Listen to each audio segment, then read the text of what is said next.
Everyday Life with Guardsmares, Chapter 26. Lily Glamorspear's point of view. Lily Glamorspear was mentally and physically exhausted.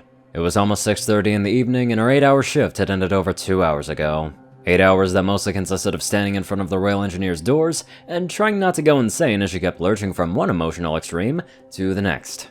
So much for hanging on once they ditched the bad pony in the public.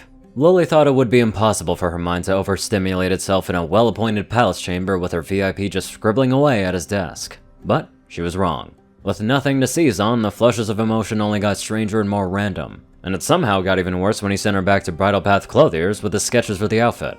Lily had snuck a glance at his surprisingly detailed drawings, and she knew that her VIP was definitely gonna rock the gala with that sharp outfit. Unwittingly, it also sent her down a rerun of her prior sofa nightmare, which ended with her feeling terrified that she wouldn't get to go with him.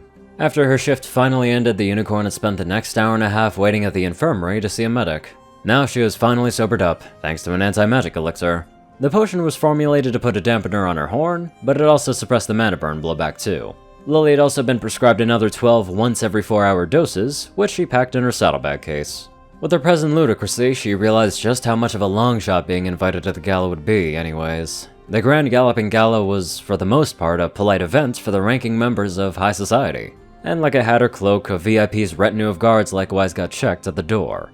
The small area reserved for retainers was supposed to be a party and half on its own, but the unicorn had her eyes on the bigger prize, full and unfettered access. Her only hope for that rested on Anonymous being both blissfully unaware of tradition, which so far he had proven to be, and that being unattached, he would simply bring whoever happened to be on duty as his +1. Considering how he bought a ticket for Sparkshower to sit with him at the Sardina Theater, that was a pretty safe bet too, so long as no pony spilled the beans to him about what those kinds of gestures usually meant. As she approached the doors to her quarters, Lily hoped that Sparkshower was there. She was a pal, and the sick leave chit in her other bag demanded that some pony else fill in for Lily's shift tomorrow. She pushed open the door. Hey, any pony home? Lily, where have you been? Artemis Sparkshower, bless her heart for being concerned about her, was sitting on the sofa. Corporal Bound went down to relieve you over 2 hours ago. I've been waiting for you to get back so we could have dinner together. Oh, that was sweet of her. Sorry, I had to report to medical. Unable to use her telekinesis and feeling the weight of her armor after all the time spent in it, Lily got on her hind legs and leaned back to shut the door behind her. Sparkshower hustled over to Lily, wearing an expression of concern. Oh no, what's wrong? Lily waved her off with a hoof. It's nothing too serious. Apparently I'm still suffering mana burn blowback from the fight at New Stirrup. But that was 2 days ago. Yeah, apparently the totem just spreads out the pain instead of neutralizing it. I bet Bound still has a few aches and pains too, but I'll be fine in a few days. Grinning, she grabbed one of the potion vials out of her saddlebag. The docs got me hopped up on horn juice. Sparkshower scrunched up her face. Horn juice? Oh, right, she's not a unicorn. Sorry, slang term. Mana suppressant. Temporarily makes it impossible for me to channel magic through my horn. Also eliminates the side effects of mana burn. Putting the vial away, she raised her eyebrows to the Pegasus. Gets used all the time in shoe camp with the newbies who don't know how to control their magic and go overboard. Sparkshower looked worriedly at her, and Lily sighed. I guess what I did to kill Feather makes me a newbie again. What should have been a self-deprecating joke made Sparks look even more worried. You don't regret fighting, do you? She watched Lily intently as the unicorn staggered forward towards the sofa before she tossed herself into it. No, I don't regret it, but I do feel a bit put in my place. That's all. After collapsing on the sofa, Lily started to strip off her armor pieces by hoof. Her reassurance brought the smile back to Artemis's face. Oh, good. So what happens now? Now, I take a couple of days off at least, which means I need one of you guys to cover my shifts. I can take your shift tomorrow morning, Lily. You don't have to worry about that. Lily was hoping she'd say that. She was a good friend, and a good soldier, too. The unicorn gave Artemis a smile. Thanks, Sparks. You're a real pal. Artemis likewise smiled at the compliment. Well, she deserves it. When Lily thought of all the incompetent, mean, or just plain dumb soldiers that she had as squad mates before... Scratching her head, now that she wasn't wearing a helmet anymore, Lily looked around the room, gathering her thoughts before speaking up. Captain Mailtuff invited me for drinks tonight. I feel a little bad going while on medical leave, though. Sparkshower picked up Lily's helmet and held out her hooves for more pieces. You should go, Her expression turned more to worry. As long as it's just drinks, right? And alcohol doesn't interfere with a potion? Leaning back on the sofa, Lily yanked off her sabots. It's just drinks. This is just our first date, effectively. We'll just sit and chat in the officers' club for a little bit. He'll show me off as a friend of his at first. She rolled her head over to look at her younger comrade. That's how this usually goes, so I'm afraid you're on your own for dinner tonight. I've just got to have a shower and get changed. It's okay. I guess it's just one of those days. I had to eat lunch alone too. That sucked.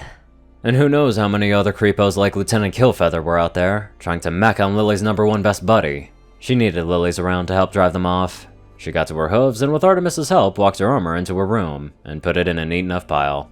I promise you, we'll do dinner together tomorrow night, Artemis. Giving her a friendly smile, Lily started to dig into her wardrobe. Now, where's that dress I was gonna wear tonight? Oh, here it is. She pulled out a light latte-colored mid-length camisole cocktail dress with a bodycon fit. Draping it over one foreleg to show it off, she turned back to Sparkshower. What do you think of this? Sparkshower's eyes lit up, and it was hard to tell if she was impressed or scandalized. Holy moly, that's really pretty. But isn't it a bit revealing? So it was both then. Lily waved a hoof dismissively. That's the point, Sparks. There's no sense in wearing a dress with 10 layers or a big hoop skirt to hide my shape, when a pretty big reason I'm there is to show off my body, right? Eyeing the Pegasus up and down, she put the same hoof up to her chin. You'd look good in something like this, believe me. Betcha you get your long-distance cult friend galloping out to Candlelight if he sent him a photograph of you in one, that's for sure. Now Artemis was a combination of interested and scandalized. That was a delicious blend that set Lily's mind in motion, and she started to imagine how she'd dress up her comrade to kill it at a nightclub. But this isn't the right color for you. You'd want a bold primary like green or blue to match your eyes. We can go shopping today when we're both off. I'll set you right, don't worry. Sparkshower nodded her head enthusiastically. Oh yeah, I'd like that. Turning around, Lily pushed the wardrobe door shut. Or as shut as they could be with all the stuff that she had crammed in there, at least. Anyways, I'm gonna hop in the shower and get made up. With Sparkshower leading the way, Lily stepped back out into the common area, still holding her dress. It was weird and somewhat cumbersome to not be using her horn to carry it, but she'd manage. For some reason, the washroom door was closed and the light was on inside. Sparkshower noticed Lily heading for the room and piped up. Oh, Sergeant Eppenshield, I mean. She said to call her Ebb for short, is still in there. She's going out tonight too. Lily's eyes narrowed. The bat pony was going out to find some pony's neck to suck on, no doubt. Suddenly, there was a clicking noise and the door opened. Lily's jaw dropped for a second time that day. Sergeant Ebbenshield emerged from the washroom, her hair styled up even further, held in place with a slightly glittery product. She'd put the same product in her tail, which was lusciously bushy but controlled. Her coat was clean and well brushed, and as Lily blinked, she caught a glimpse of glittery eyeshadow, applied sparingly enough that it was still tasteful. And Ebbenshield was wearing a sequined plum-colored backless bodycon dress that barely covered her backside. And to add insult to injury, she looked fantastic in it. Looking her up and down, Lily couldn't help but blurt out in shock. What the hey is this? The bat pony lifted a well-trimmed eyebrow up and looked Lily up and down in turn. This, I believe, is the cocktail dress. She glanced at the clothes Lily was holding, and nodded her head at the garments. Just like that? Still in shock, Lily couldn't think of a coherent reply, so Ebbenshield just stopped over to Sparkshower and with a smile on her face blew her a pair of kisses on each cheek. No, Artemis, darling, do not wait upon me if I arrive home late. Sparkshower smiled back. I won't, Ebb. Have a good time out. Finally, Lily's brain was able to put together a few dumbfounded words. Where are you going in that? Ebbenshield was fiddling with the small matching hoof bag slung over one shoulder, as she looked up at Lily, clearly incredulous.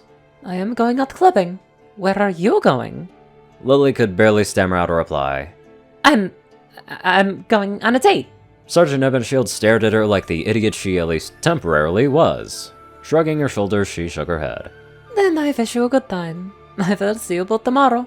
Before Lily could figure out anything else to say, Ebbenshield trotted over to the door, waved a hoof goodbye, and left. What the buck just happened here? What the buck just happened here, Sparks? Now even Sparkshower gave her a strange look. Sergeant Ebbenshield just up for a night out? I don't understand what's wrong. Lily failed to reply, so she continued. She's a super nice pony, by the way. She couldn't talk about herself too much because, you know, DADT. But I had a fun time today telling her some of my stories. Sparkshower was swapping battle tales with the bat pony. The bat pony who apparently could pull off a bodycon dress even better than Lily. And they were already on a first-name basis. Bucking Maverick Guinea come late Dark Horse Tenderfoot Sleeper Hip Bat Pony stealing both your friend and your look. Buck! I wonder what else Ebbenshield is gonna pull off that'll make Glamour Spear feel a little bit jealous. At this point, it could probably be the smallest of things. Anywho, let's get on to our stylish donators. Top donators are 630, Peter Coulthard, J Tinman, Darkside, and Only One Thing. Raiden, Narwhals, Black Moonheart, Pastel Skies, Austin Rollins, Crazy Color 557, Stu Hex, Will, Omicron Lyre, Chris, Twinkie, Dospo, Delta Omega, Jack Hadge, Runescyther9052, Mad Miss Dan, Leslie Prickett, Drake Love Dragon, Hunter Norman, Stephen Bingham, LineGod12, Sorcerer Constantine, Hudzaza, Conver, many more amazing people. Thank you all so much for watching this video and live life to the fullest.